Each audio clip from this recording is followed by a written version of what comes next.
24, thou chosen tree. Assured, we are pure alchemists, transmuting your thoughts into gold. Chrisean Rock. Yes, and Meet me in the laboratory.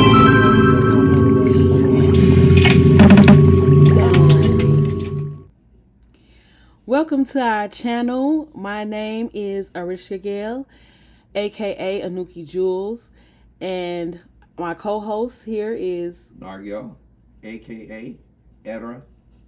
and together we are the Mood Alchemists. And this is the Mood Alchemist podcast.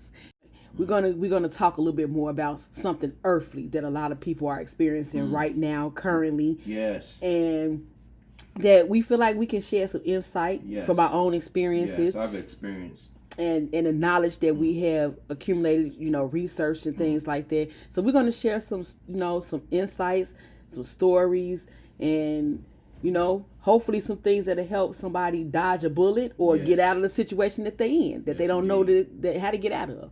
So, the topic for today is narcissism. We're going to talk about narcissistic personality disorder. We may not be able to cover it all in this one segment. True. But we're gonna cover a nice portion. Yes. We may do a part 2. Yes. We may. Definitely. Yeah. Before I really actually knew what narcissism was, I thought that narcissism was just a person being selfish or self-centered. What about yourself? What did you think narcissism was? Like kind of the same thing. Yeah, because that's everybody. That's how everybody. I mean, I really didn't understand a narcissist. I mean, I just thought it was like what you said, what you're saying. Yeah. Someone who's just self-centered. Yeah. So yeah, that was. It was all about me. Right. That was my initial impression. And you see that even right now, like how, when it's trending and people talking about narcissism a lot, they're speaking from a space of somebody's being selfish toward them. Mm-hmm. And I feel like a lot of people don't really know what the actual disorder is. Like, it's people out here that's actually narcissistic, not because everybody has traits. Let's say that first. Everyone has narcissistic traits. It's just what end of the spectrum are you on? Yeah. Like when you start talking about somebody being self-centered or selfish, that's like on the mild end, because everybody has some type of self-centered or selfish qualities about themselves. Everybody. But when you start getting to the further end of it, like the malignant narcissist, and malignant narcissists be like the highest ranking narcissist, like meaning this is the one that purposely try to hurt you, that abuse you physically, mentally, emotionally, in every way possible, and actually get pleasure out of doing it. Have a lot of narcissists. Yes. And they haven't been diagnosed. Yes, that's another thing too. A lot of narcissists that actually are true narcissists have not been diagnosed as narcissists because they have not been to a therapist to get diagnosed, because they don't see anything wrong with themselves. Yes. And people that's around them don't really know what a narcissist is to really, push them to get that type of help. Actually, the very first conversation that I had on my Facebook page, remember when I was saying I was uncomfortable with, speaking publicly and all that? The very first conversation I was pushed to have was this. So it's very funny that now the very first conversation we have on the podcast is about narcissism. Wow. Because that was the very first conversation I had when I was pushed to do a live on Facebook. But yeah, it is because a lot of people really don't know what narcissism is. And a lot of people are experiencing it and have no clue. And it causes so many, like dealing with narcissistic abuse, it causes so much harm to a person emotionally, mentally, even physically. Wow. Like people have physical illnesses from dealing with narcissism. Yeah. And this is not a joke. Like they physically get sick. It fuck with their nervous system. It causes digestive issues. It causes respiratory issues. Like narcissism, it gets so deep. It disrupts your molecular structure so much that it causes physical harm to you. Man. Even without narcissists putting their hands on you, it causes that type of harm to you.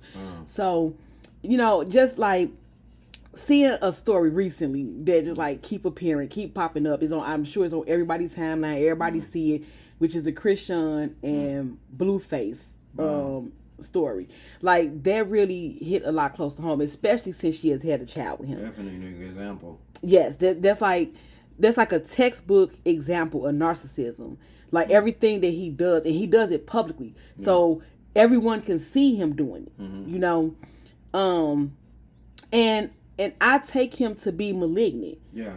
Because he actually do get pleasure out of causing the pain. Wow. You know, you can see that he enjoy doing this. He enjoy causing the pain to these women that he's dealing with. That he enjoy the admiration and then devaluing them and breaking them down. He enjoy it. So I would say he is like really like textbook narcissist. And a lot of people look at her and feel like, well, she fighting, she do this, but they don't understand the dynamics of narcissism and how it can, like, how a person who is being narcissistically abused can be pulled out of their character, or it can bring out the worst in them. You know, it can really affect a person mentally and emotionally. Yeah, in all different type of ways. And the thing with her is like her having a baby with him recently. Ooh. That is what really like set me off to really say, you know what, let me go ahead and talk about this, because I know first, like, she have locked herself into something that she don't even realize. I know that from experience, even though I don't talk about it much. I don't go into, like, you know, detail. I have went into detail, but I know what it's like. Yeah, dealing with narcissists that you have children with is hell. Yeah, because it's like it's so hard to escape their manipulation, because at this point they are no longer just manipulating you; they're manipulating the children. Yeah. And using the children to manipulate you. Yep. So it's like, when you have a child with them, or children with a narcissist, it makes it that much harder. So hopefully we can shed some light on how to deal with that. You know, I'm currently dealing with it myself, and I mean like actively dealing with it, where my children, I'm having to heal some things with them.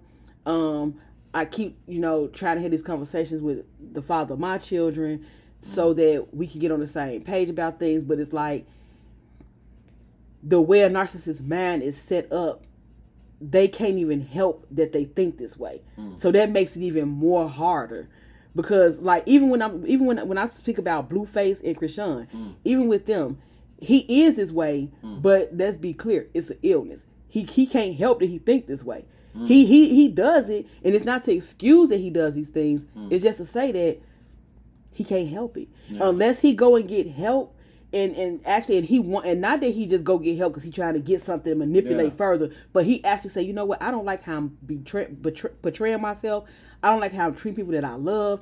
I need to go and get some help. Unless he feel that way and he go do that himself, it's really no helping him. No matter who he is with, this is what he's going to be doing, because he cannot help it. Is it a cure for narcissism? No. Because there's this brother who's also has like does he have a podcast, YouTube channel? The one that I was telling you about, mental illness. Yeah, and he's not cured. Yeah, he breaks it down because he himself admits that he's a narcissist. Yes, and has been diagnosed, right? Not only has he been diagnosed, but he is going to therapy on his own accord, not for nobody else, not because he's trying to get a woman back, or he's trying to prove to somebody else that he's a good guy.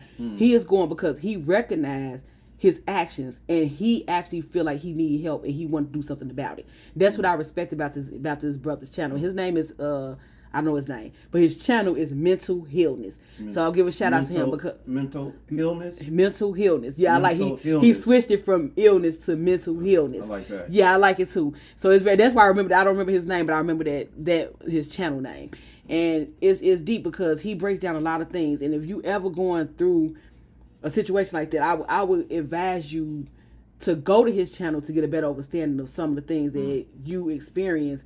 Like, just because he break down like different scenarios, like the way he break it down as far as like, he's not just talking about the topic. He do little skits where he like having conversations, like where he playing the person and playing the narcissist, and then he like showing like how the narcissist may respond to something you may be saying, and so on and so forth. And it's really accurate, because we had this conversation. I said, like, narcissists don't really change what they do. Their formula is the same. Wow. Now the way that they The way they execute it may be slightly different depending on the person that they're dealing with.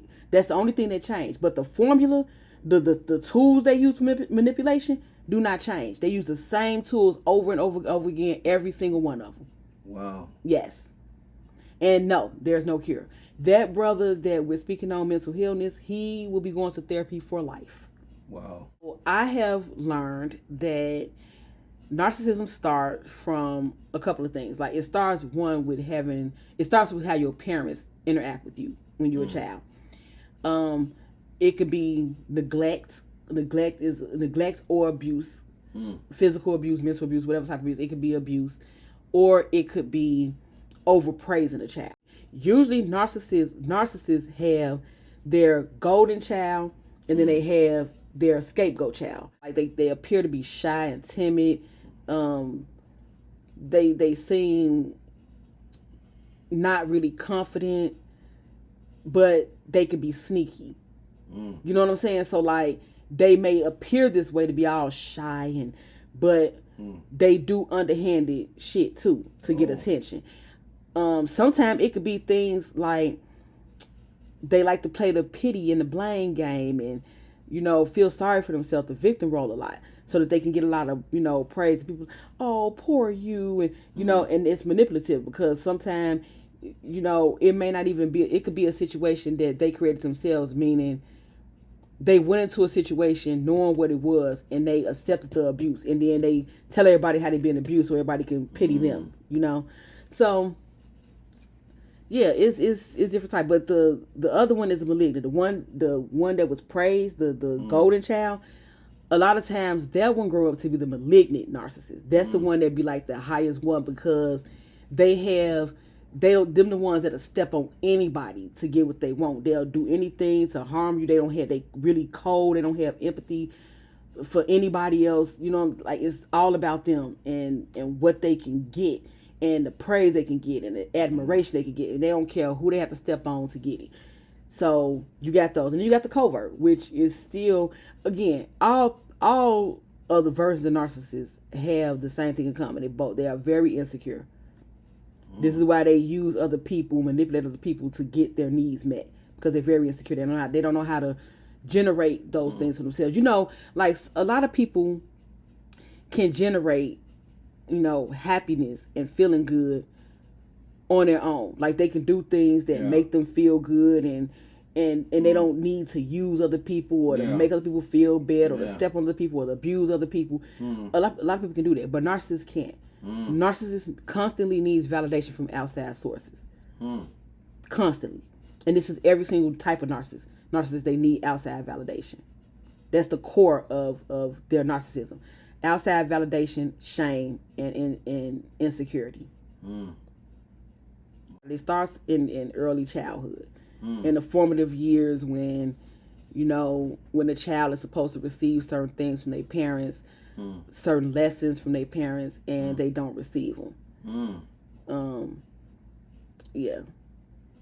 So the parents are products of a narcissist, of abuse too, right? Yeah. A lot of times, yes. A lot of times it really is passed down. In regards to my personal experience with my family, are narcissists, well, even though they haven't been diagnosed. Right. But have a lot of traits. And then, of course, there's half that's been abused. And that's very common. Yeah. Very common. We don't acknowledge it within our family structure because I think because it's shame. And there's one thing narcissists don't like dealing with is shame. Yeah. So when you get to talking about things like that and start pointing out, generational curses and things that need to be healed within the family, that's when all them secrets and like, no, shh, don't talk about that. Or, they want to keep it hush hush because it's embarrassing. And narcissists don't deal with shame well at all. At all. Like they will avoid shame like the Black Plague. Like for real. It gets really serious. A narcissist will hurt somebody seriously before being shamed. They don't like it at all. And nobody likes to be shamed. Nobody likes to be embarrassed. Yeah. But it's extreme for narcissists. Like it is really extreme. So, And I would say the same thing with my family. Some parts of my family were narcissistic and some were abused. My mother was abused in multiple ways by the family, and she was also like a black sheep, but it was a weird dynamic of black sheep because, how can I put it, it's like they publicly praised her, but behind closed doors berated her and felt a certain way about her. Wow. I think I had told you the story before with my youngest brother's father, and her was having a conversation. You know, we had began to live a different life. You know, she had been through a lot of rough time with different men that was abusive to her, including one of my other brother's father.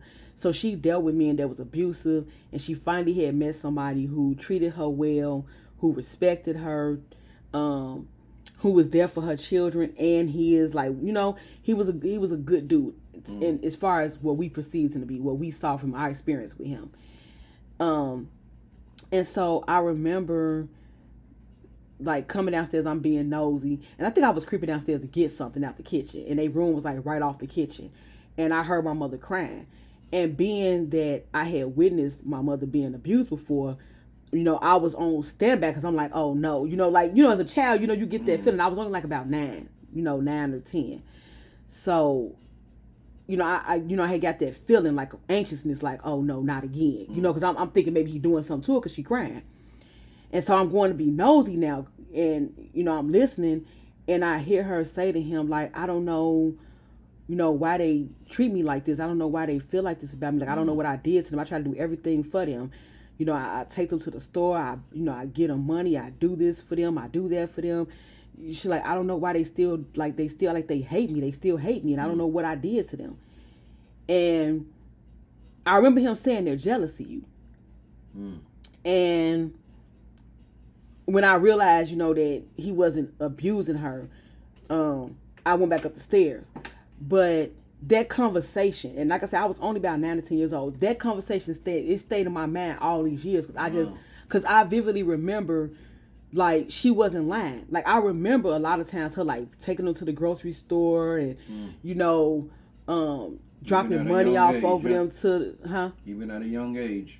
You said at a young age? I mean, remember even at a young age, you remember? Yeah, I remember that distinctly, and also too because I remember her, like, the things she was saying to him. I remember her doing it. She'll pay for things for them, and you know they would be upset, you know, about little silly stuff like she didn't shop at Aldi's no more, and he didn't, like, you know, he had a city job, so he made good money, and he didn't shop at Aldi's.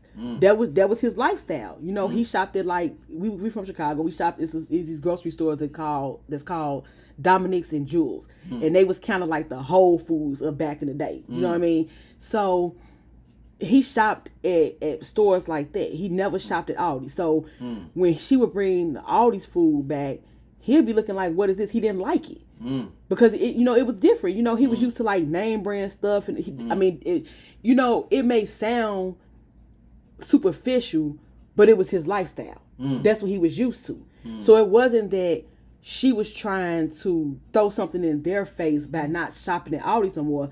Her husband is paying for the food, so why would she go shop at a place that he don't like? He's saying, I don't like this food. Can you just go to Dominic's and Jewel's get the food? Because he could afford to buy it from there.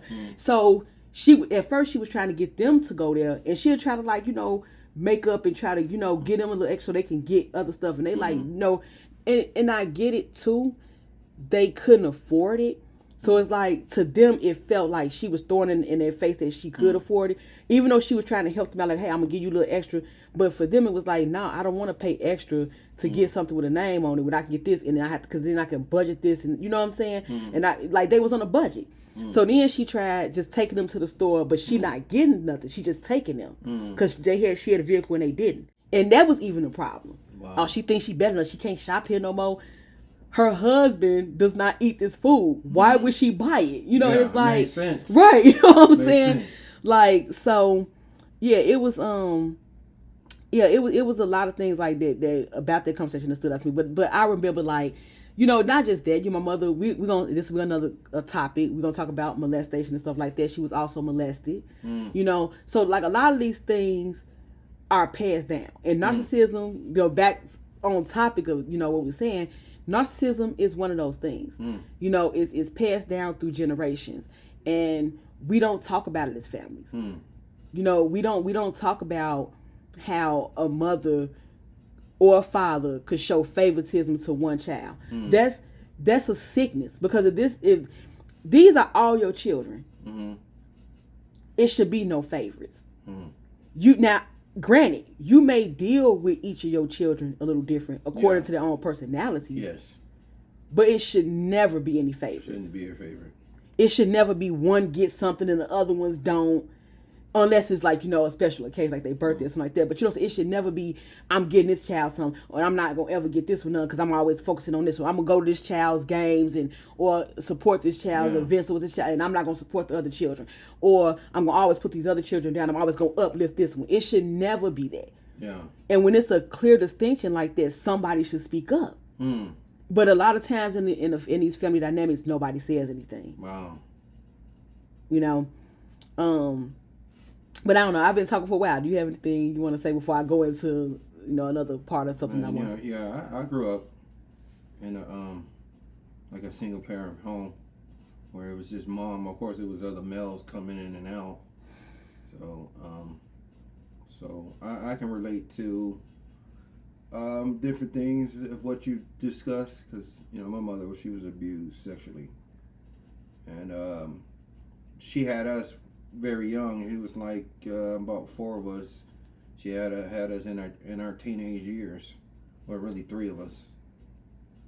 But wow, it was difficult growing up, because my mom, she didn't know exactly how to be like a parent, because she was still a teenager, and actually, she had ran away from her home because she was abused by her biological father, sexually abused. And then, of course, her mom, which is my biological grandmother, she was alcoholic, so she had left.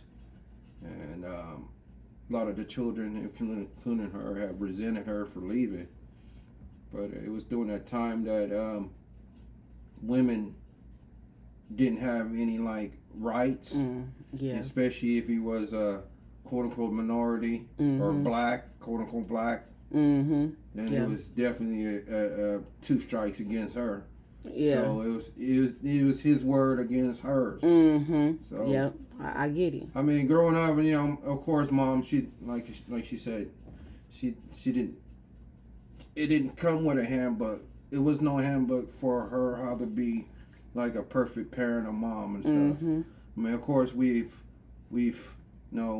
went through struggle with issues with mom, parent putting siblings against other siblings and all that, because of the narcissist traits that she picked up from her, biological father, who also was abusive. I think I believe he went beyond the narcissist, more of a sociopath. But it was a struggle, and of course it stemmed into like our adulthood. So a lot of us, speaking for myself, we didn't know how to pick the right spouse or the right friends. Of course, some of us became narcissists or had a lot of narcissist traits, and some of us were the ones that were abused by narcissists, or people who are like the abused people. Yeah, you like what you just said was an earful, because like that is typically like how it goes down, and I commend you for expressing it too, and for your overstanding for your mother, because that's another thing too. Like sometimes we really just gotta have compassion for the situation and understand that it's not their fault that they were made this way.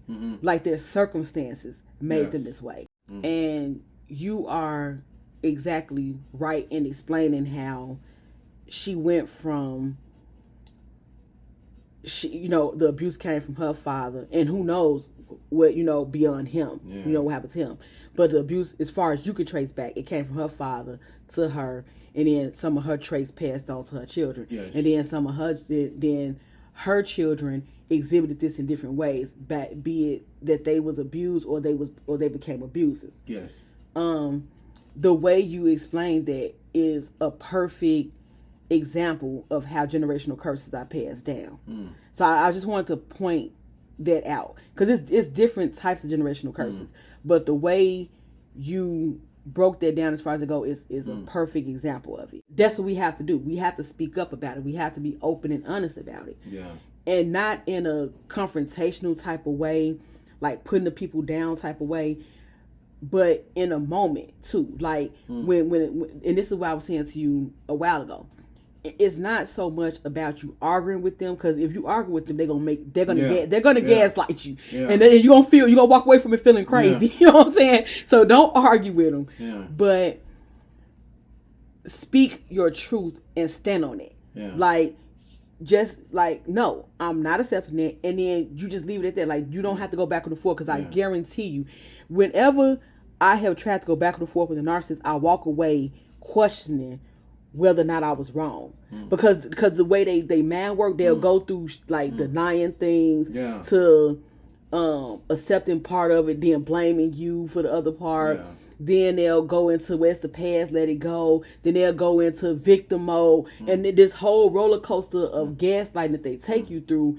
By the end of the conversation, you start to feel like, damn, was I wrong for saying something? Yeah, but then how can you let it go when it's affecting? Right. When it still lingers. It's like especially in the, I know I can speak for myself, like in my family, or in the so-called black melanated family, we have a tendency of just sweeping it under the rug, in a sense. And just because you sweep it under the rug, that does not mean that it's not there. It's still there. You just swept it under the rug. And I've been told that it's the past. Let it go. I found myself either going no contact with people I've dealt with in the past, whether it be family members or people I was involved with, like intimately, like sexually or whatever, whether it be having children by or child by. I found myself either going without no contact, little contact, or just happen to just go on and just heal. Yeah, that like my first thing would be to go no contact. Yeah, I feel like that is the easiest way for you to heal, when you don't even have to deal with them. But I also find that sometimes going no contact is you avoiding. And when you don't face something, the energy, energy don't die. It don't dissipate. It just transforms. So that energy could transform into another being. So if you don't face it with one person, I find that it comes back in another person.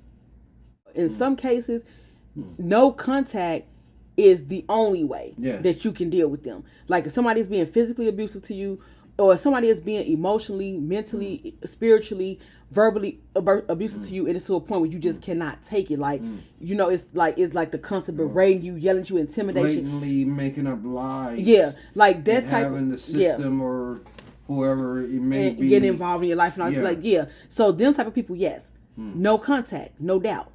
But I'm talking about like when I say like people that you should like not avoid it and actually kind of and face it are people that's like more on a mild spectrum. Like they do more like maybe more selfish things or things like that. But people that do like straight up things that they know is harmful, they have malicious intent towards you.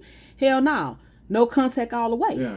No contact all the way, because it ain't no matter how much you stand up. Like as long as you keep that person around, it's because you cannot help them. So no, even if you give them another chance, in they mind you like what they did, so they're gonna do it again. Yes. You know what I'm saying? So yeah, it's no helping them in that situation. It's no. It ain't no getting around it. It ain't no like making them get your point and you trying to prove to them that they did. I don't care what you can see. Be sitting right there with the evidence, sitting perfectly in a gift wrap package. Like here, look, this is the evidence. And I don't care what you say or do. They not gonna accept that that's what it is. They're not gonna accept their reality. They're not gonna accept that they did this or did that. They're not gonna admit to it. And if they do admit to it, it's gonna be in a condescending way to make you feel guilty. Yeah.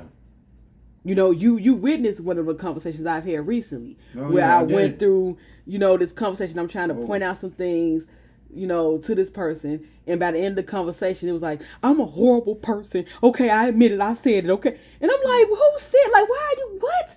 And again, these tactics are meant to make you, at the end of the conversation, it's gaslighting you. And it makes you feel confused, like make you second guess yourself. Right, you know what you saying is right, but because they done went through all this array of emotions, and then they just started. After they did all that, then they guilted you into feeling like, okay, you basically saying I'm horrible. Okay, I'm just this bad person, and then you start to question like, dang, was I really making them feel like that? And this is the waited until it seemed like in their mind that it died down, and then several days later, they come back and address the person who they've manipulated or who they,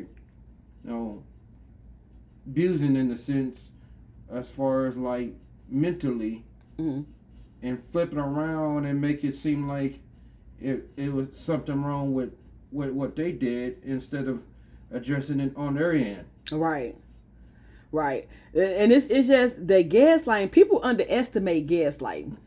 Like people really underestimate it, but it's really a serious manipulation tactic that actually works. If it didn't work, people wouldn't do it.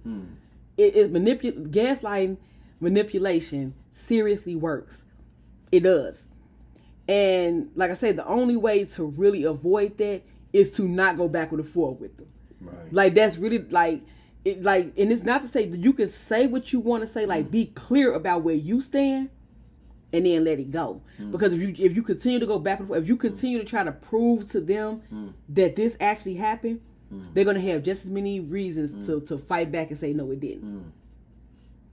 And by the time they actually admit any type of guilt, they're going to make you feel bad for even calling them on it. Yeah. You know what I'm saying? And what my spirit guides have guided me to do is don't spend a lot of time on the phone, or if not, don't even be on the phone at all engaging.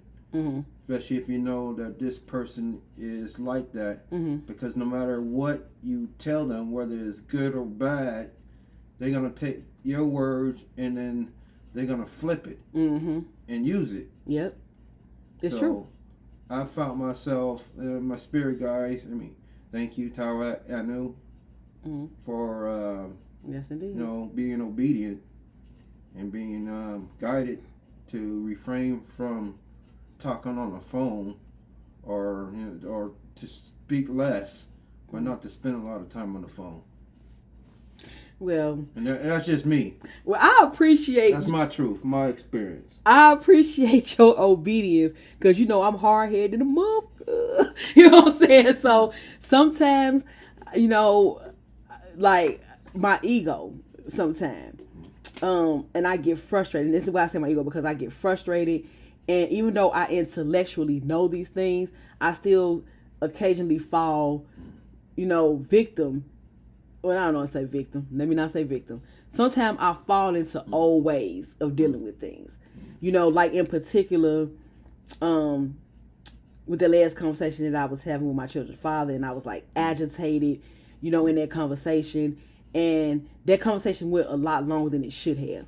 Once I initially said what I said, and I seen that he was trying to, he flipped it, was trying to make it about him versus the actual conversation. I should have brought this to his attention. Like, this ain't even about you. This is about our child. Yeah. I should have kept it at that. But I fed into the narrative, which is what he wanted, which was to bring it to talking about him. That's another thing narcissists do too. They make it about them. So I fed into that, and in doing that, that conversation went on a lot longer, and but in doing it, I allowed him to gaslight me.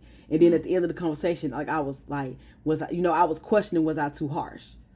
But I realized at some point within that conversation that I was just like, this is not going nowhere, and we are actually arguing. And this is one of the reasons I left, because I didn't want to be doing this. So I hung up on him because I was just like, this is not going anywhere, and it's causing more of an issue. Yeah. When it could just be something that we as adults and co-parents should be able to sit down and discuss. It was really kind of lean to what I was saying about Chrisean and Blueface. That's what really got me going, because she had a child with him, and that's what. And being my own situation, having a child, having children, and realizing like we kind of have like the same history as far as what happened before we had our first child with this person. She already told me having another child with this dude, but I had 3 miscarriages before I had my first child with my children's father. And somebody asked me, but I had already had all my children by the time this person asked me this, but this person was like, you don't think I knew was trying to block you from having children with him? And maybe that's why you kept having miscarriages? But you kept ignoring it and kept, laying up with him and getting pregnant by him, and you finally just had the child with him? You don't think that I knew was like just saying like, no, this is not it. This ain't it. It was trying to protect you. But I told you, like, your guys, the Most High, like, you will be protected. But if you keep pushing and want something, they gonna let you go ahead and have that experience. Yeah, I can relate. You know what I'm saying? For real. Because I gotta admit it, I've seen all the signs were there. Yeah, they be there. Kept pushing. Yep, we do that. And happened to me twice. Yeah, we do that. And that's what I was saying. Like, I felt so horrible when this girl got pregnant. Like, I know, everybody like, oh, having a baby is a wonderful thing. But looking at how toxic their relationship is, I was like, why would you tie yourself to? And she wanted to be tied to him. So I feel like she wanted to have a baby with him to like kind of get on the same level with his other baby mother. Yeah. Like to get put on this this seemingly pedestal, even though it's not a pedestal, because he been cheating his other baby mama the whole time, and it's not. But he make her feel like it is, like his other baby mother is something special, but she not. He only do that to make her feel some type of way, and so she wanted to be there for that reason. And this is why I say we had some similarities, because I had 3 miscarriages before my first child with my children's father, and she had 3 abortions before her first child. Wow. And she already talking about having another child with him. Her baby only less than a month old. Wow. Yeah, so, I just, like, when I listen to that, my heart breaks for her, because it's like, dang, she set herself up. She already stuck now. She already have locked herself into having to deal with him on some level, because she got a child with him. And even if, like, how he's doing all this, I don't want to deal with the child, I ain't help her, she want to be a single mother. As soon as she start to, like, really say, okay, if she start to accept that he feel that way, and she say, okay, what, fine, I'm going to do it on my own. I ain't going to worry about you. I'm not going to reach out to you for help. And she start to move on with her life, he going to try to rush back in and bring her and pull her back in. Wow. You know what I'm saying? So she, like, whether she know it or not, she just really she set herself up. Los Angeles. Yeah, she moved back to Los Angeles to be closer to him. Like, we don't know. The conversation that they had behind closed doors, that's what I'm saying. Like, a lot of times narcissists would do things in public to try to make you look a certain way. But then behind closed doors, they love bomb you. You know what I'm saying? So behind closed doors, he probably was saying all type of goody good stuff to her. You know what I mean? They definitely had a conversation. He definitely love bombed her in that conversation. He made her think that they was going to be on good terms. And it seems as though he didn't lie to her and said they was gonna be back together. It seems as though he didn't say that. Because even for the whole time she been saying, like, we not together, we just on good terms, we just decided to, to get along for the sake of our child. And he probably is gonna play nice for a little while. Cause he see a benefit. Like, right now she doing well, she got support around her, she, he's gonna play the role a little bit. But he only gonna be able to uphold that for so long. He's gonna go back to devalue her, and she don't realize it because it's good right now. Like the way the cycle is set up is set up to make you crave the attention that you get from them. So she craving that attention, and all he got to do is breadcrumb her a little bit of attention, and she excited. The same to his other baby mother, the other, and I hate using that term, his other children's mother. It's the same thing. When he was with Chrisean, he was talking crap about her, talking real greasy about her, calling her bitches and everything. Wow. And then he went back. That's reckless. Yeah, he went back, gave her a little, you know what I'm saying? And said whispered a couple of sweet nuns in her ear. And next thing you know, she getting tattoos at the record label and back on, you know what I'm saying? Yeah, anybody taking my spot, don't nobody trick you out your spot. And, you know what I'm saying? So, like, yeah, he definitely had these traits. And it said that these women are going to have to deal with this at least until their children turn 18. At least. Because as long as he have to deal with them. All the children are young. Right. Yeah, Chrisean got another 18 years. And the other children's mother, she got another, like, I want to say she probably got about a good, like, maybe 17 years, because her youngest probably like 1 or something like that, I think. Yeah, so she probably got like another 16 and a half, 17 years to go before she can be, done. But he told her, I own you. When he went back, he told her, I own you. And narcissists feel that way. So, like, people don't realize what they're looking at. Like, it's not to take the blame off of Chrisean and what's her name, Jaden. It's not to take the blame off of them, because they definitely have a responsibility, because they're not paying attention. They're not loving themselves enough. They loving him more than they love themselves. So I'm not taking any blame off of them. They got to be accountable too. Yeah. At the same time, it don't matter that he told them. He's still using them and manipulating them. If he say Rock can go whenever she want to go, but whenever Rock leave him, all he talk about is her. Wow. He be online, all he talking about is her the whole time. When they not around each other, when she was pregnant, and they weren't dealing with each other. All the posts I was seeing down my YouTube feed was him talking about tweets about her and all this. Like, so even if they not together, like, he's still gonna look at her like his. The same way when he went to go be with her, he was talking about his other children's mother the whole time he was with Chrisean. Wow. Not the whole time. I'm wrong, because at first he was quiet for a long time. That's when he was love bombing her. But after he love bombed her and he started to talk again, all he was talking about was he wasn't even talking about Chrisean and the baby. He was talking about the other baby, the other children's mother. That's because he wanted to make sure he was still on her mind. That was manipulation. Wow. That was and the same thing with Chrisean. When he with the other children's mother, he talking about her. So she could be responding to him and he stand on her mind. It's all tactics.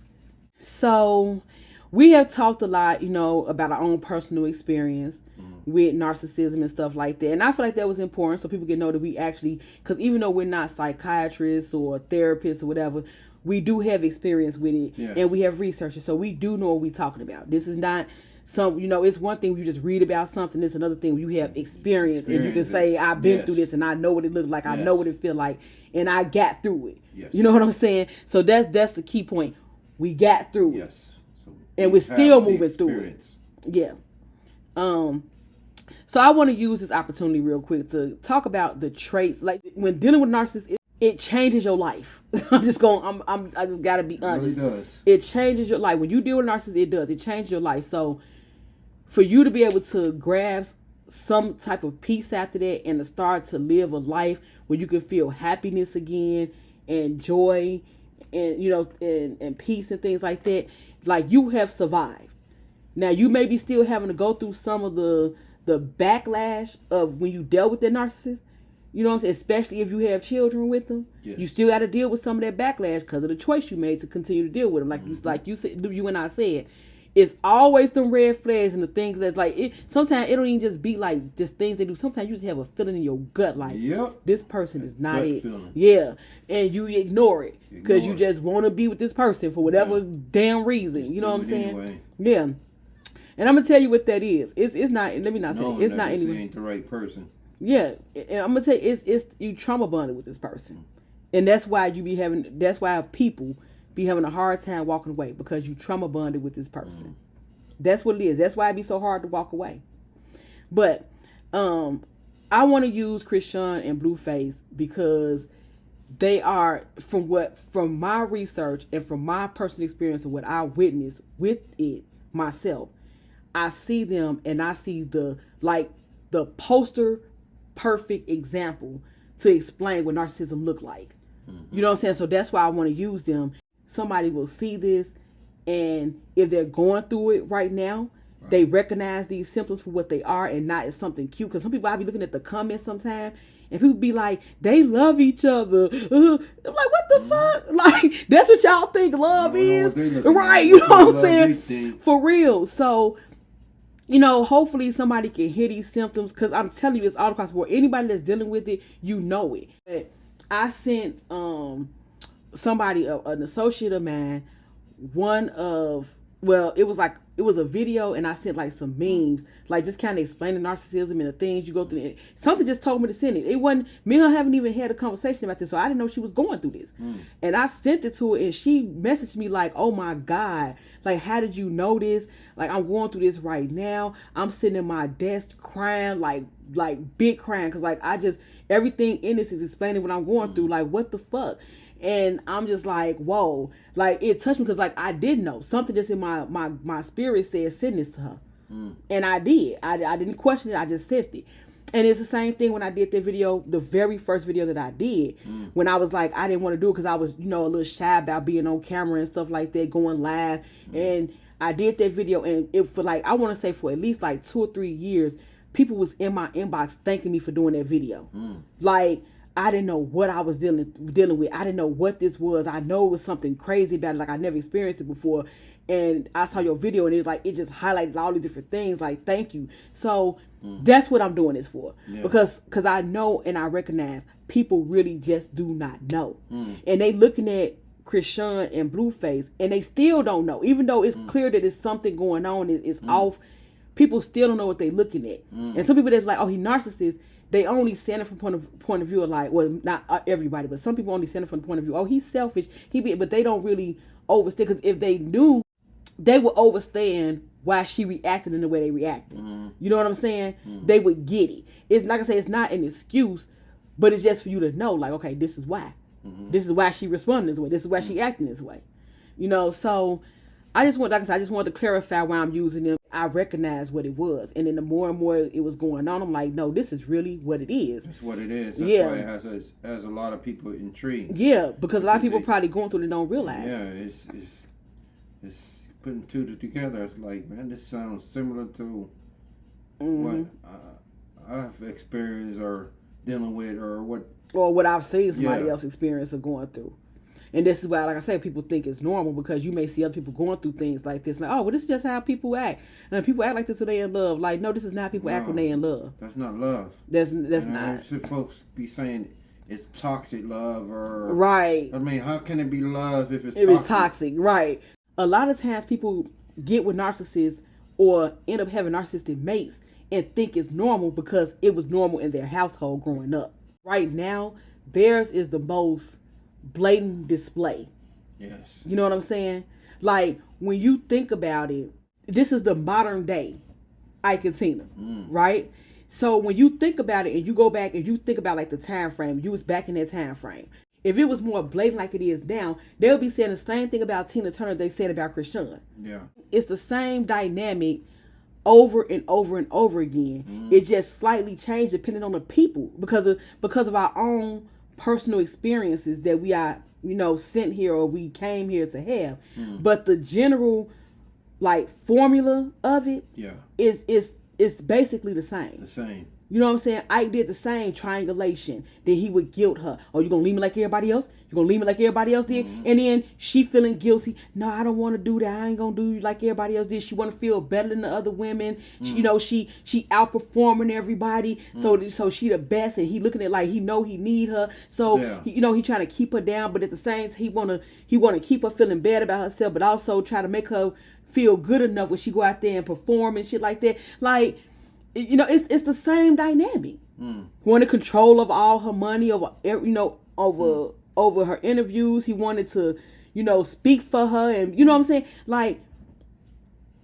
It's the same dynamic when you look at it, but because we are currently in this era watching it, and it's like so broadcast, blatant in everybody's face. People getting to pick a side. Oh, I like Blueface more, so I'm gonna go with Blueface. Oh, I like Chrisean, I'm gonna go with Chrisean. The fact of the matter is, they both are victims of their own circumstances. You look at Blueface, his mother. I look at some of the things even that she say. His mother is very narcissistic, very like. Every time that she speak more about Chrisean than he do. Every time something happens, she got her mouth open talking about that girl. And don't even talk to her. They don't even talk. Wow. So, and she make everything about her too. She make everything so like you when you see the blatant narcissism, like how it's like you can see it being trickled down. And it's like, I see where he get it from. I seen how his son reacted when he went back home. And I think I showed you that video. Didn't I show you that when his son was like, I want to run to school? And his response to that was, you too weak. Too weak. And in other words, you can't do nothing to help the situation. You can't do nothing. And when I saw that, like I said, it touched me because, like I say, as a mother who has children he is not diagnosed, but I feel like he is a covert narcissist. He displays many traits of a covert narcissist, and seeing the effect that it has on my children, and then I can't even have this conversation with him about this. I can't even like really just say, hey, and even if he know what I'm saying is true. He'll just gaslight me if I bring it to his attention. Well, that's why you bringing it up? I know that happened, and then because he know I'm not lying, so he can't really deny what I'm saying.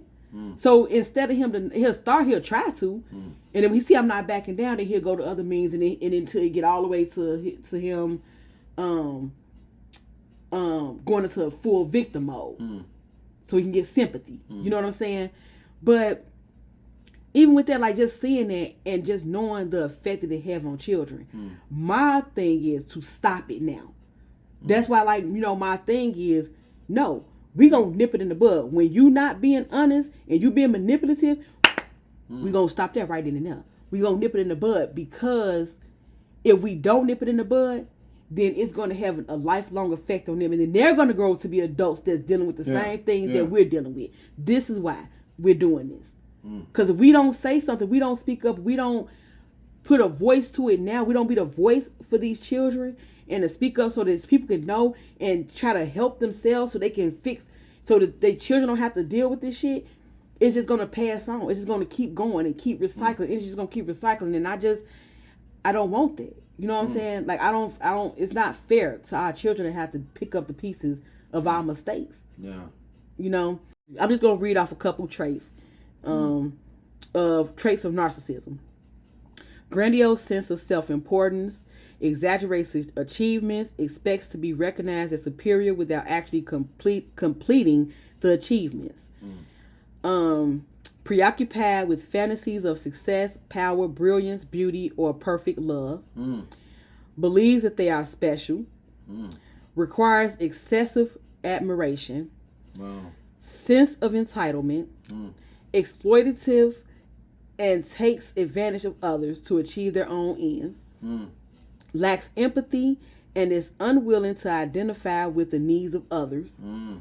Envious of others or believes that others are envious of them. Shows arrogant, haughty behaviors and attitudes. This is really kind of like a short list. I want to get into types of narcissistic abuse. We're going to do this. We're going to run through this kind of, quickly. We're going to talk about, each one briefly. So just give some examples. So one of the tactics that narcissists use is love bombing. Love bombing would be something that narcissists do, particularly in the beginning of them meeting you. They do it throughout the time because it'd be continuous cycles of this. So don't get it twisted. This is not like they do these things in the order and then they just stop. Like, no, they'll continue this cycle. Like, they'll love bomb you, triangulate you, gaslight you, devalue you, discard you. And I mean, and it'll be like, you know, not in no particular order like this, but it'll just keep going over and over again. In no particular order. But love bombing usually is the beginning phase of the beginning thing that they do. And that's how they start. They start with the sweet, for the most part. And so love bombing, like I say, will be more so them coming in, telling you sweet things, spending a lot of time with you, being like, they listen to you a lot more at that time, because when they listen to you, they really, remember I told you before, like, manipulative people listen to you with ears to use whatever you say to them against you later. Yeah, like people who not trying to manipulate you, they don't listen to you to figure out ways to use it later. They really listen to you because they care about what you're saying and they're interested in what you're saying. Manipulative people, they listen to you so that they can figure out ways to use it against you at a later date. So when a person is love bombing you, they very attentive, and you thinking they're attentive because they care about what you're saying. They're being attentive because they're trying to. They're looking for cracks in your armor, looking for chinks in your armor. You know what I'm saying? So the love bombing does it. It makes you lower your defenses. Yeah. It makes you, okay, you feel comfortable and safe to talk about and say things. And I've been there. I had to just stop, conversating or talking to certain members of my family, because the love bombing, it's sort of like they were listening, and it wasn't listening in an empathetic way, but listening so they can, just like you said, so they can use it against you at a later date. Yeah, later throw it back in your face. Yeah, and maybe do something for you, not doing it because of showing, again, empathy, but just to use that and throw it up in your face, like I did this for you and all that. Yep, it's real. It really is. Like, and for my example of that too, like, I'm like, perfect example. The first person that I ever told about me being molested was my children's father. He was the first person that I felt comfortable, because I felt like he loved on me and made me feel like, he's not gonna judge me about me saying these things. Whatever, I felt comfortable in telling him these things. And later on, every time we get into an argument, he would throw in my face, "I'm not your uncle. I'm not your," and it's like, and that was gaslighting me, because in that moment, it made me question, was I treating him like he was, like, he would say, "I'm not a monster." That's what he was like, "I'm not your uncle. I'm not a monster."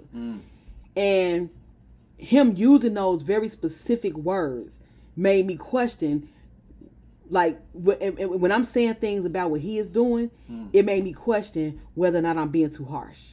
You know what I'm saying? Like, and that's what gaslighting is meant to do to you. It made me question, like, am I going too hard? Am I being too harsh? Am I treating him like he a monster? And yeah, that's what it was. But when he was love bombing me, I was freely giving this information to him. I was freely telling him all these things. So yeah, love bombing, it does. And then we gonna get into the gaslighting, which is that pretty much that's what that was. That was the gaslighting. That's like, and gaslighting consists of many different forms, because the gist of it, the tactics can switch up, but the gist of it is to make you question yourself, make you doubt what you're saying and what you're feeling, to make you question events. Like, even like, something happened, and the gaslighting will make you question whether or not it really happened. Like seriously. And I know that sounds crazy. Again, until you actually deal with it, you won't understand how serious that is and how effective it is. When somebody is gaslighting you, you really would doubt events that happened. Yes. That's why you shouldn't argue with somebody that's gaslighting you. If just for that moment they can make you question it, and then imagine somebody just keep doing it, consistently doing it. You know what I'm saying? Like, eventually you're gonna feel like you're going crazy. Like, you know what I'm saying? And that's how it disrupts your nervous system. Because you questioning whether or not you did this or you did that or you said this or they said that. You questioning and it happened. Chrisean and Blueface, she have said multiple times like how he be acting when they not online is not how he be acting when he get online. And people take that and think like, oh, he just gassing up. Like, yeah, he is, but he's making her question things. Like, and this is what they don't realize. He ain't doing that part publicly because he don't want people to see that part. So behind closed doors, he is saying certain things to her, and it's not always love bombing. Sometimes it's love bombing, a combination of love bombing and devaluing.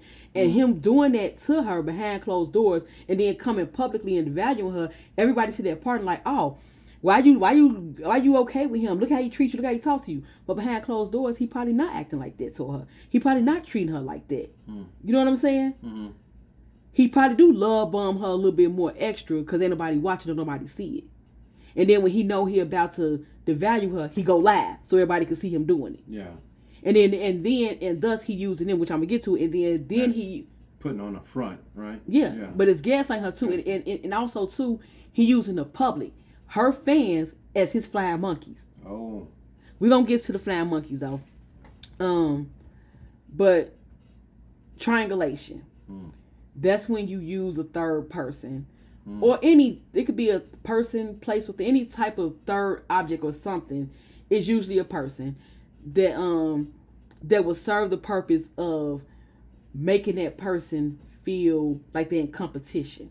And like I said, it could be a job, it could be your hobby, it could be like anything that will make that person feel like they're in competition. Usually it's a person, but it can be a lot of different things. You know what I'm saying? And it don't have to be an intimate relationship either. It don't have to be like a triangulation like if you a man, you got two women. It could be you got a woman, but you using something that you enjoy doing to make her feel like this is better, like you enjoy doing this more than you enjoy time with her. Yeah. You know what I'm saying? And that's triangulation. And so that could make her feel like she got to do things like, okay, he enjoy doing this because he think I'm boring. So maybe I need to do something. Like, maybe I need to change what I'm doing so he can enjoy spending time with me. You see what I'm saying? Yeah. It's basically a way of making the person compete for your attention and affection and time. Yeah. And then the next one, and as far as Blueface and Chrisean, because I want to get examples so people can know what they're looking at. He does that with Jaden and Chrisean, but people don't realize that narcissists always have like some backups too, like some backup supplies. Right. The reason why he used Jaden and Chrisean is because they are his biggest supplies. He get the most energy from them. Wow. You know what I'm saying? So the ones he got in the background, he get a little energy from them, but not as much. He get a lot of energy from Chrisean because Chrisean is so popular. People like her so much. So as long as he stay attached to her, he feed off that energy, that supply. Yeah. And then with the other baby mother, she kind of like damn near worship him, sort of. And Chrisean too. But he because I think he had said something on the neck and that's Chrisean. Like, so yeah, he like they both kind of give him like an energy that he probably don't get from the other women. And then and then also too, they in the spotlight. Like, so he put his other children's mother in the spotlight, but she also like kind of got this like kind of little worship of him as well. You know, I wouldn't say it may not be as bad as Chrisean at times, but I think they kind of go back and forth because of the triangulation. They both compete to be the best, the number one spot. So, yeah, he definitely triangulate the three of them, but he got also background ones. He also got some in the background that he triangulate too that they don't really know about. And then the next one is smear campaign. So this is when the narcissists, they tarnish your image. Sometimes they do this publicly, but sometimes they could be with you and doing this behind your back. Like that's what I was just saying about the public, how he gaslight her public. Like he say things to her, probably love bombing her privately, but then publicly he smear her. He talk shit about her. He bash her. He blast all her intimate vulnerabilities that she have. He blasts these things that should be between, like, everybody has some embarrassing moments with their mate or things they do that only them and they mate should see. Why would, if you love the person you with, why would you blast that for the world to see? You know what I'm saying? Yeah. My children father kept accusing me of talking shit about him to my family. And I kept saying, like, I hadn't told them anything. Like, my family didn't know anything that was going on until 2019, my grandmother transcended. And when that happened, like, you know, because of the circumstances, I started to tell my family some of the things that was going on. That was the first time I told them anything. All that time he kept accusing me of telling them stuff, but I hadn't told them nothing. You know what I'm saying? And then I later found out that he had been talking shit about me the whole time. And that's why. So let me say this too. If you want to know what a narcissist is doing or a narcissist is saying about you, pay attention to what they say to you. Because narcissists project. Whatever they saying about you or they doing to you, they try to tell you that you're doing it to them. Wow. You know what I'm saying? For real. The smear campaign don't always have to be blatant, like they publicly telling everybody. Sometimes they can be doing it behind your back while they smiling in your face. Covertly. Yep. Covertly. Yep. Neglect and dismissal. So this is what they would call ghosting. Ghosting.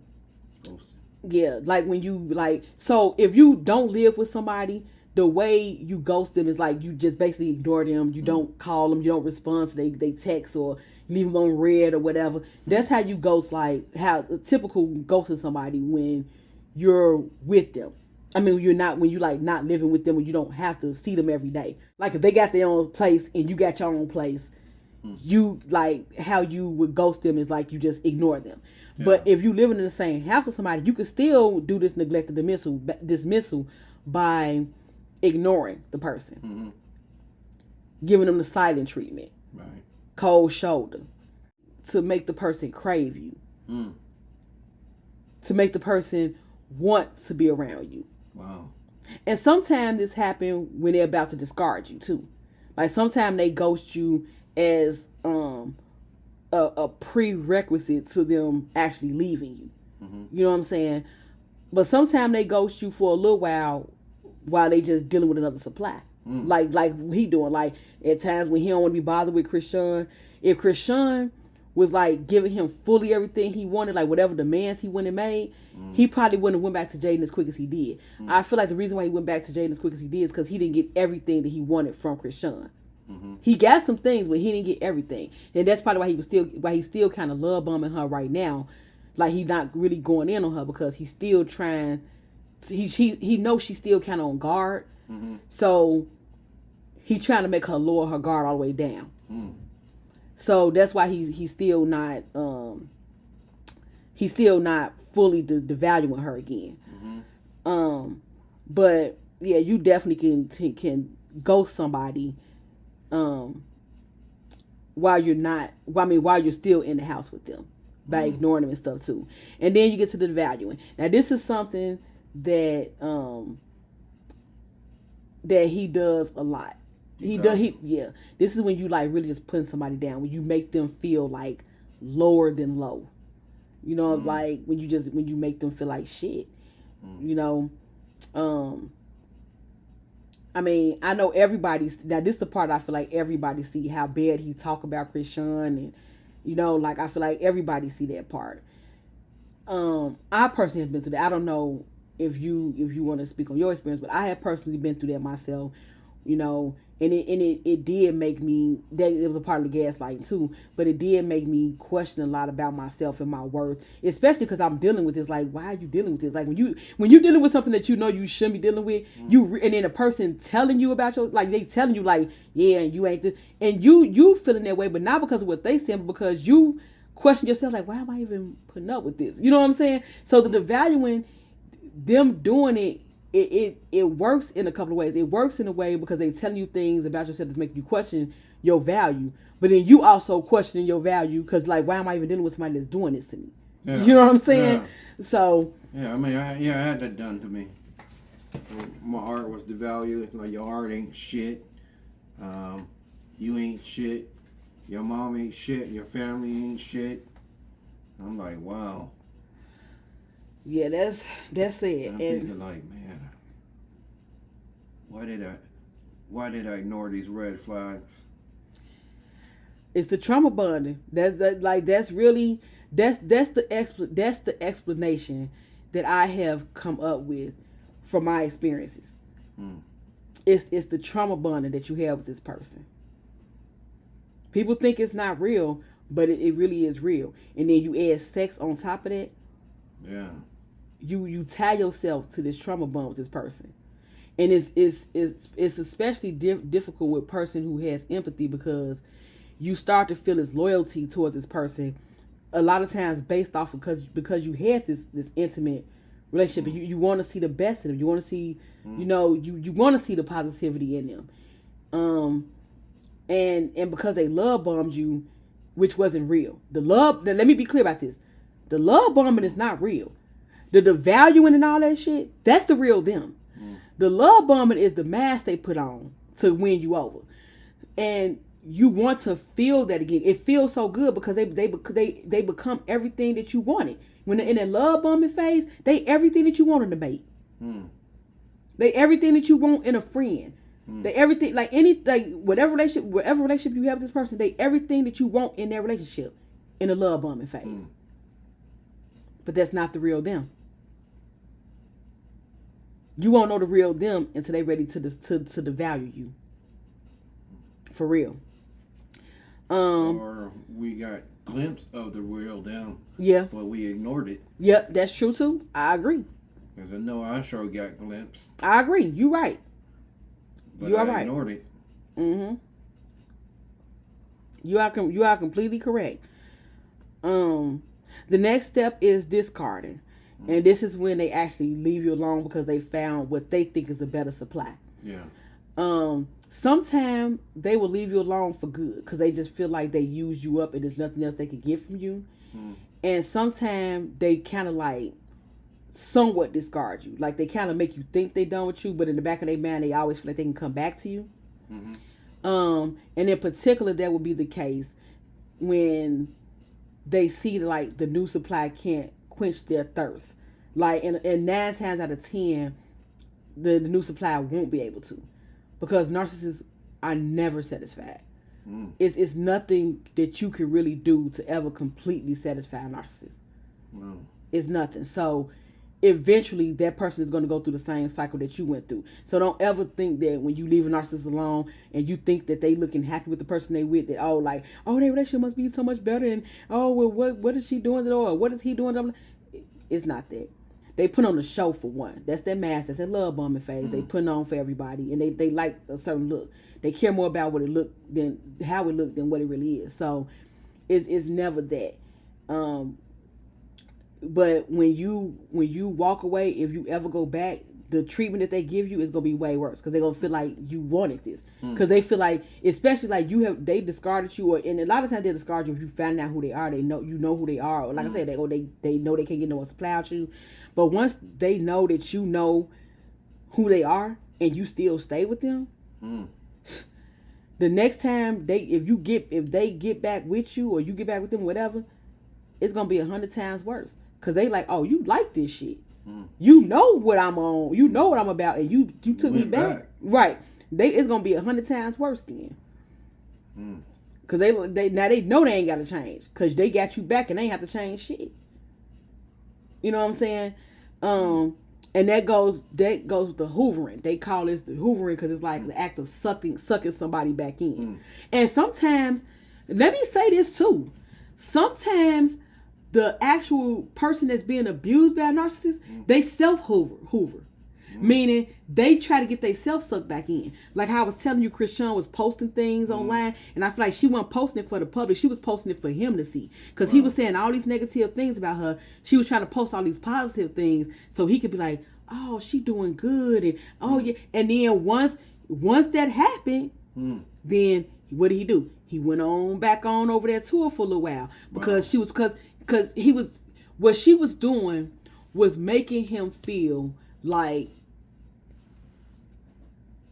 yeah, I got more supply for you. Because he thought he had drained her. He thought he had tapped her out. You know what I'm saying? And once he seen, oh, she done poured her, because that's what people who are not narcissists, like I say, like they can usually have people around to support them. They can draw energy and pull themselves back up, pull themselves up out of it. Narcissists, they need other people to do that. So when he seen that she was like doing better, and she wasn't like, you know, of course she was kind of going through shit, new mother and all this shit, but like he seen that she was actually doing better than he thought. That like, but she was posting that to draw him in. Narcissists like supply. Let me tell you something. Let me tell you one thing real quick. narcissists, their supply, the value in it, they get more value out of emotional supply than any other supply. And I'm talking about, because they get supply from different things, status, financial, like they get supply in other ways.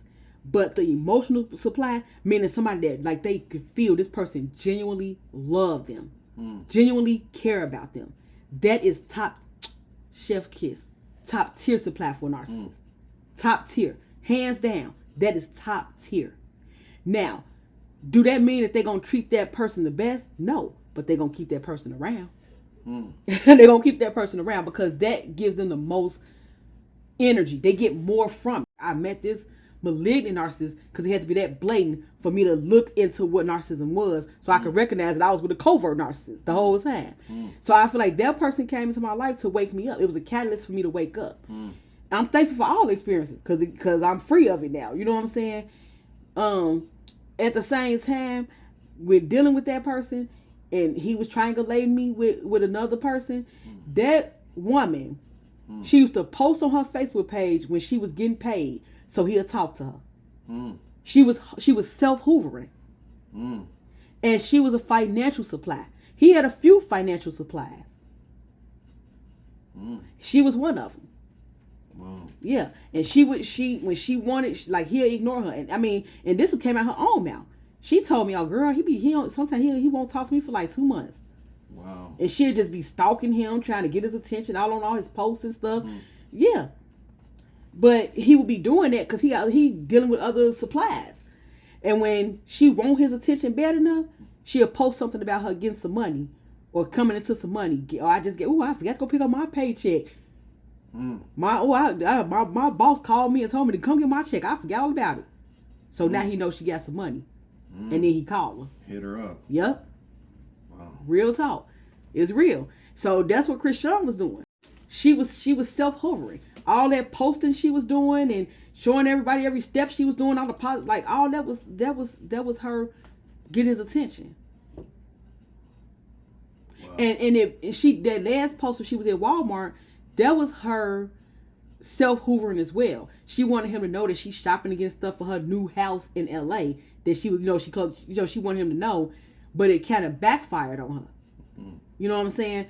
But yeah, she be self-hoovering. Taking the picture of her. With the baby bent over. Yeah, like that was her self-hoovering. But don't get it twisted. A narcissist will hoover too. Meaning they'll like secretly be stalking your Facebook pages and stuff or whatever social medias you have. They'll be stalking it and watching your stuff. Remember, this is an example, right? Remember I did a video on my Anuki Jewels channel. Yeah. And on that video, I was talking about narcissism, but I wasn't even talking about my children's father. I was talking more about the malignant narcissist, covert. And he thought I was talking about him and called me like, yeah, don't be talking shit about me. And I'm like, I was confused, like, what? Like, I ain't said nothing about you, none of my videos. Like, what? And he was talking about the video, talking about narcissism. That if that don't say something to you, what does? Because I didn't even mention him in that video. Him or no experience with him in that video. I was strictly talking about the malignant narcissist. And I wasn't even really talking about him in particular. I was talking about him to point out how the government is narcissism, is narcissists, and they are narcissistically abusing us and gaslighting us and all that type of stuff. You know what I'm saying? So I was using that for an example, and he took that as it was him. And that let me know he was looking at my page. He never liked nothing. He never commented on nothing enough. So I never knew he was on my page. I never knew he knew like that he was listening to my stuff or none of that. Never knew. And he gave himself away. And it was because he thought that I was shaming him. I told you they don't like being shamed. Wow. He thought I was talking shit about him, so he was like, "Don't talk," and gave himself away. And ever since that day, he ain't never said anything about my page again. Wow. Real talk. Just gave himself away. Yep. So the fly monkeys, this is like the people that the narcissists use to help gaslight you. and triangulate you and all that. This is who they use. And it could be anybody. In the case of Blueface and Chrisean, he used the public to gaslight her and to help him manipulate her. He watched what the people be saying, and he play off of the stuff they be saying. So he see people in the comments calling her stupid for going back to him and all this other type of stuff. He play on it. Meaning, in like how I was saying before, how in public, behind closed doors, he say certain things to her, but then in public, he say other things to her. The things he say to her in public is to further the public's opinion that she's stupid. Like, why he say things like this to you while you stand with him? He do that on purpose. Because he know what the people saying. And he knows she's seeing that too. Now, on the flip side for her, she's so wrapped up in him, she don't really fully care what the people say. Wow. And I'm going to tell you why she don't really fully care. She don't really fully care because on the flip side, I can guarantee you, I can bet anything on it. On the flip side, he also telling her, these people don't care about you. Why would you listen to them? Why would you let them, why would you say take anything they say seriously? They gonna turn on you the minute they get it. Any minute they can. The minute you do something they don't like, they gonna turn on you. And then he gaslight her, and he devalue her in public. And then when the public start talking shit about her, it makes what he say valid. Yeah. You know what I'm saying? So he like he right. They don't care about me. They do turn on me as soon as I do something. And be fucked up on her fucked her head up and all that shit. Yep. Like, damn. Yep. And I'm telling you, like I say, I wish people could really see it fully for what it is. But that's what it is. Like, he used them for flying monkeys. That's what flying monkeys is. They just really people that carry out the dirty work of narcissists. That's really all they are. Narcissists don't show up for therapy unless something's going wrong. Meaning, like, that's what I was saying earlier. Like, if a narcissist don't go on their own, like, because they actually feel like something wrong, and so they actually voice this, like, something wrong with me, I want to change. If they just go on because, like, man, my girl or my man, he thinks I'm, then it ain't real. They just going to gain something out of it. Or they being sentenced to go to therapy because they, you know what I'm saying, court orders and shit like that. But yeah, they not just gonna typically go on their own. And then a lot of them, they can't afford it too, because I told you, therapy for narcissists is long term. Like, it's not something you go for a couple sessions and then okay, you could be good. No, you got to go for the duration of your life, because they need that. They need that constant reminder. You know what I'm saying? How to show empathy for others and how to hold themselves accountable, because they wasn't taught this as a child. You know what I'm saying? So yeah, a lot of narcissists won't go for that reason, because they can't afford it. Two, because a lot of them don't want to go to therapy for their whole life. I told you, when I went to couples therapy, what my children's father did, he walked out as soon as it wasn't even that deep for him to get that med. But as soon as it was like a little bit of accountability on his end, he got up and stormed out. A lot of narcissists ain't even being diagnosed. I mean, you know this. How many narcissists do we both know? And we know that they, not that they just got traits. These ninjas are narcissists. We know this.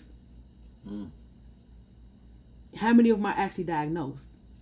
Not a lot. I don't know none that's actually diagnosed.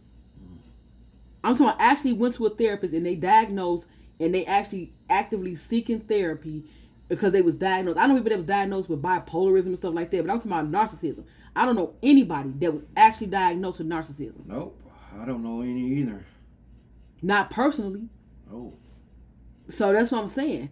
Like, it's a lot of people walking around here, and you know that they doing things, and it's not just the traits. They actually doing things that's narcissistic, and you like, this person is a narcissist, and they not being diagnosed as it. And so people don't think they are. They don't think they are.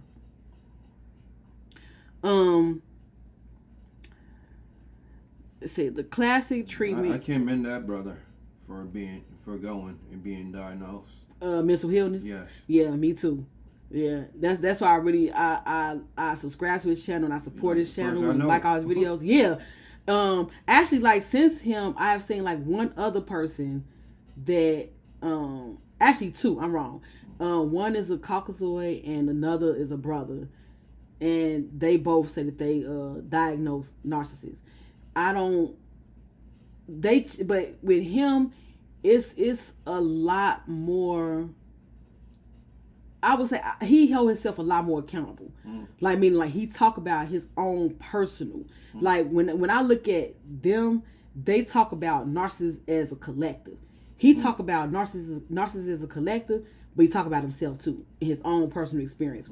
So that's what I like about it. Like, I feel like that's him really holding himself accountable. Really saying, like, hey, this is the type of things I've done. I've made amends for, but hey, I'm just being real. This is the things I've done. You know?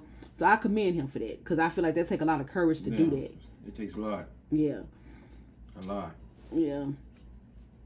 You know, lay aside your ego and everything. Yep. Agreed. They say that this is something I read. They say the classic treatment is that you challenge the narcissist in their assertions. But if you think about it, if they're feeling insecure, that's not going to resonate. And that's true.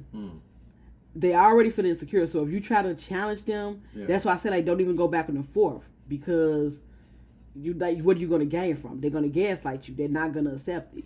And then this part says acceptance might be a better approach. Something, a headache. Right. You know what I'm saying? For real. Low energy. For real. Seriously. All that. Drain the hell out of you. Energy sucking vampires. Yeah.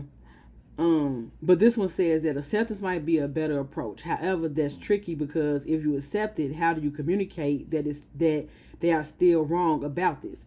How do you accept something if you need them to stop what they're doing? Well, for me personally, I have no contact with certain ones. If I know that they're going to take it and take every word I say, whether it's good or bad, and use it against me, I go no contact. And the ones that I have to have contact with, I just keep the conversation minimum. Okay. Like, hi, bye, love you. Okay. And just keep it short. Okay. Or if I have to have a conversation, then I have to watch what I say. Right. Okay. And just keep it minimum. Like, oh yeah, it's a good time, good day, but don't give them any ammunition, no personal affirmation or anything. Don't even tell them what you're doing. Yeah, I agree. I 100% keep agree. It generic or general. And the flying monkeys too. Being busy.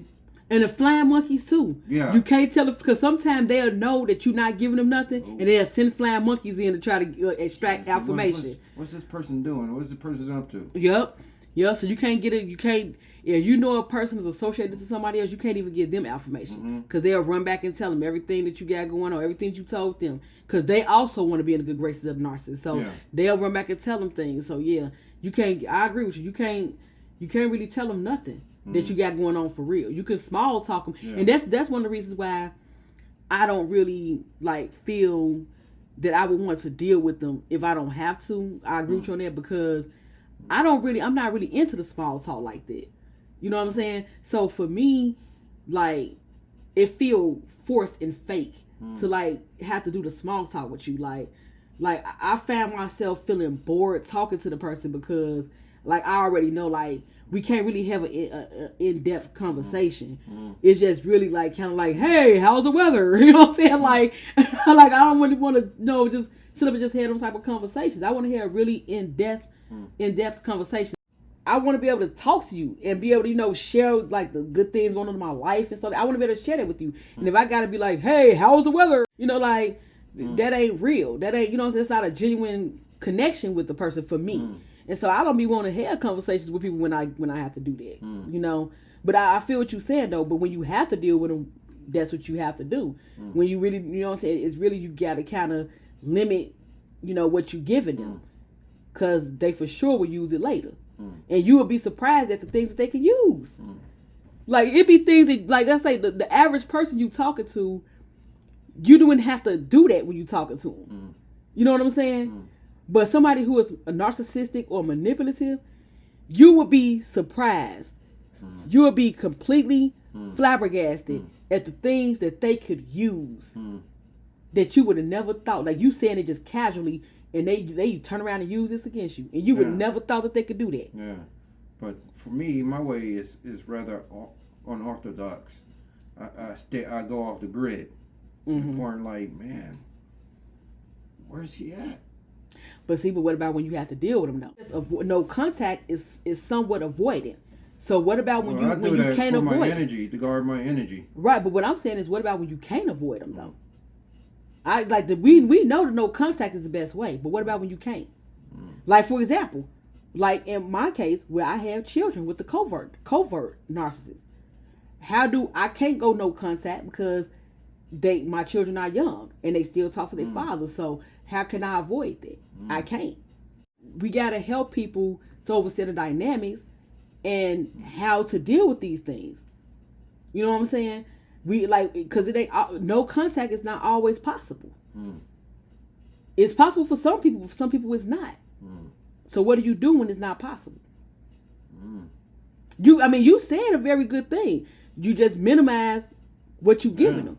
Like that's one of the, that's one of the ways you minimize what you give them. You don't give them your vulnerability and your emotions give and them the basics. Yeah, you basically keep it very linear to what you're talking about. Personal intel or anything. Mm-hmm.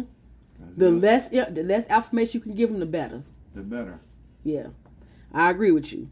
So this would say how to deal with a narcissist. It said recognize that their problems aren't yours to fix.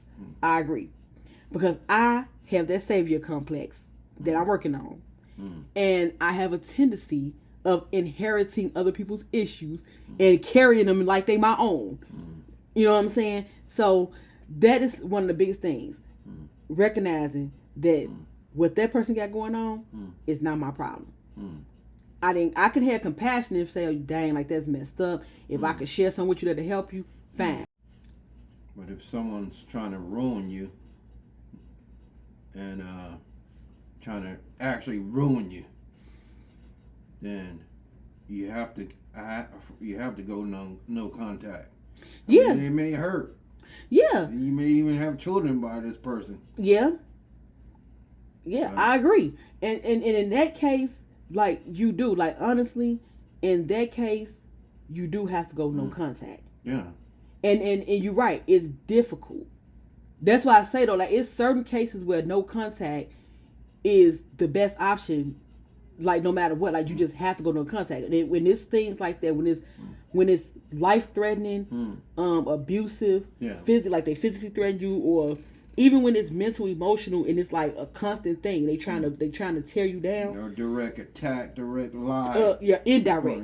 Indirect. Even when it's indirect, but it's still having a direct effect on you. Like, you still have to go no contact. Even if you have children with them sometimes, because it's, it's for your best interest. I agree. I would say in some cases when it's like that, the person could try to find mediators and, just in case. Because here's the thing. Let me not even say that. Let me just. I'm gonna keep this. No, I gotta keep this shit a buck. I'm sorry. I'm gonna cut you off, but I gotta keep this shit a buck. If you're dealing with a person that's narcissistic and you had children with this person, I feel like that person should have supervised visits with the children. I don't feel like that person should have full access to the children, unsupervised, so they can manipulate and abuse those children. I don't feel like. So let me just stop trying to sugarcoat it and say, oh, well, no, we'll just try for the children. No, because that's not beneficial to the children. Fuck that. I'm not going to sit up here and pretend like just because a person is a parent to a child that they deserve to be a part of their child's everyday life like that. If they being abusive to their child, they do not deserve to be around their child and have access to their child like that so they can abuse their child. Fuck that. I'm not finna sugarcoat that. I'm not even nope. I'm sorry, because I was just about to be like, well, maybe y'all can have a mediator and then the child can, y'all, the mediator can head the child out. For the children and all that. I mean, and I do. I care for, I love the children. Yeah. Now, I'm not talking about that. I'm saying, I was about to say have a mediator to come in and so you can hand the children out, but that's still giving the children to a fucking abuser. No.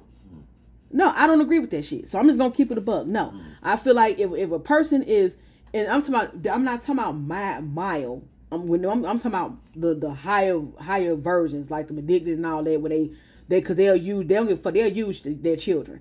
They'll use their children to accomplish what they want. So, and they'll abuse their children too. Yeah. So, yeah, I'm talking about them. If that person is abusive to their children, and I'm talking about even if it's emotionally, mentally, spiritually, if it's any type of abuse, that person should, if they have visitation to the children, it should be supervised. Meaning the other parents should be able to be there, or a therapist or somebody to monitor what's happening between that child and that parent. And that parent should have to go to therapy. If they want to be around that child or them children, that parent should be mandated to go to therapy to be around them children. So that they don't cause any further damage to their child or them children. That's what I feel. So let me not try to be politically correct for this damn podcast, because the reality is, if you abusing children in any type of way, I don't give a fuck if it's not physical, you don't need to be around them like that. Yeah. Period. So the next thing is setting boundaries. It's important. We have to be able to tell narcissists no. Or I'm going to do this and this is what it is. Or I'm not accepting this. Like I told you, one of my things is, my children's father likes to rewrite history to make himself look a certain way. And I have to set boundaries because it confuses our children. So I have to set boundaries. No, you're not going to make shit up to make yourself look a certain way and try to make them forget certain things. No, if something happened, just like if something happened and I was wrong in the past, I have to admit that shit, face it, apologize, and just do better. Yeah. I don't get to erase the shit and act like it didn't happen. So you don't get to do that shit either, because it confuses them. So that goes with any type of boundary that you want to set. That's my personal thing, but I'm talking about anybody, period. Set your boundaries. Say what you mean and mean what you say. And stand on it.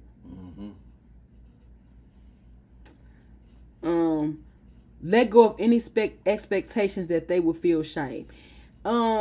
Yeah.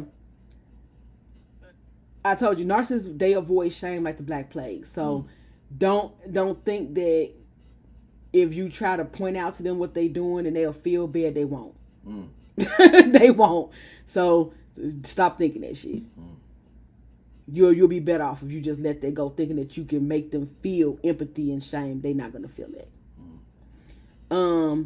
Invest your time in activities that support your well-being and heal your relationship with other people. A lot of times you deal with narcissists, you end up having like lower self-esteem about yourself, and it actually, like, they isolated you a lot of times from other people. Yeah. So a lot of times, like, relationships that you have with other people is damaged, like, severely. So yeah, you're gonna have to start like rebuilding it up, like doing things that you enjoy doing and spending time with people that you enjoy spending time with, and rebuilding connections with people. And consider where that person is coming from. Now, this is the last one. This is compassion.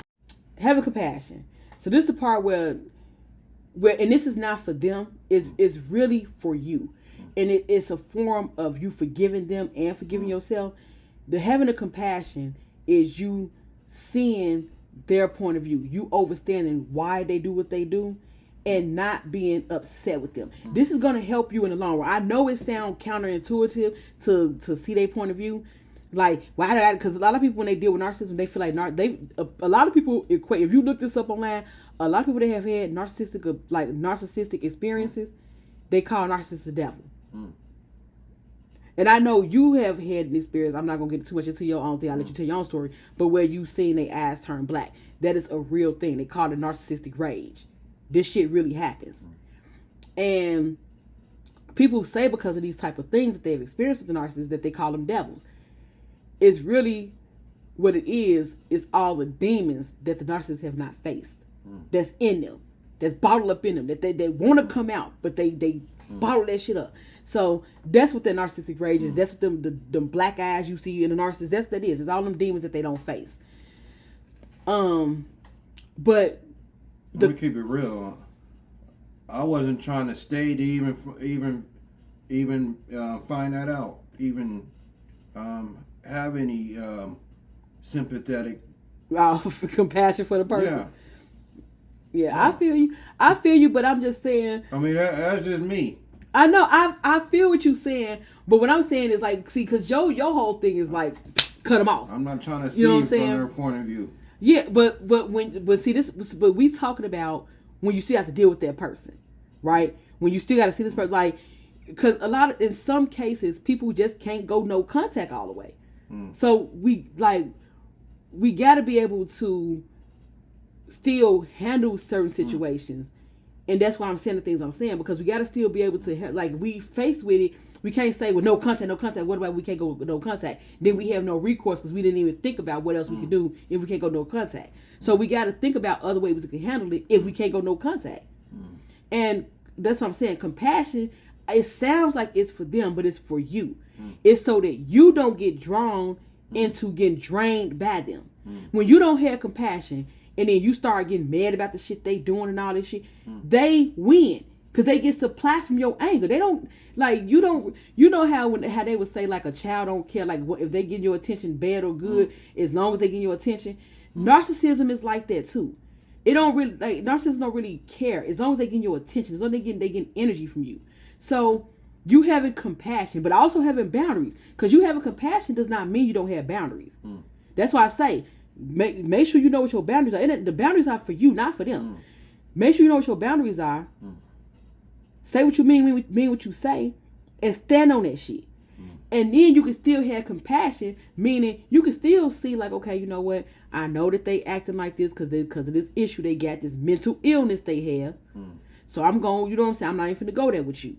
But I said what I said, and that's not changing. But I'm not finna go back and forth with you. I'm not about to get angry with you. I'm not finna give you nothing. You're not gonna give them no energy to feed off of. That's your best recourse. Because when you start getting mad at them, when you don't really see it for what it is, it's a mental illness. When you don't really see it as that. Oh, they love that. Right. And you like, and you getting mad, and you arguing with them, you getting, they feed off that. So the compassion and seeing they side of it is not for them, it's for you. I think we covered mostly everything that we should have covered within this conversation. Yeah. And I feel like this is a good first podcast. Yeah. I feel like we covered a lot. Our podcast in the future, I don't tend on them being this long. I say maybe hour tops will be our podcast time. Nevertheless, I feel like it was a good way to start our podcast. Yeah. It was our very first one. We trust that what we said in this podcast resonates and is going to help someone either get out of a situation that they didn't know that they was in, or not even get into one. It's a lot of touchy stuff. I mean, for me. Yeah. It's a touchy situation, period. Just protect yourself. Yeah. Yeah. And we trust that these tips and ideas and thoughts that we've had, help, with it. We trust that they did. We trust that they helped somebody, somewhere. And on that note, Mood Alchemist is signing out. Oh, yeah. Peace out.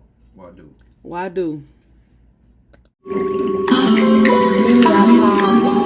You are chosen. 144,000 chosen trees. Assured. We are Mood Alchemists. Transmuting your thoughts into gold. Mariska Gale. Yes, ask me. Meet me in the laboratory.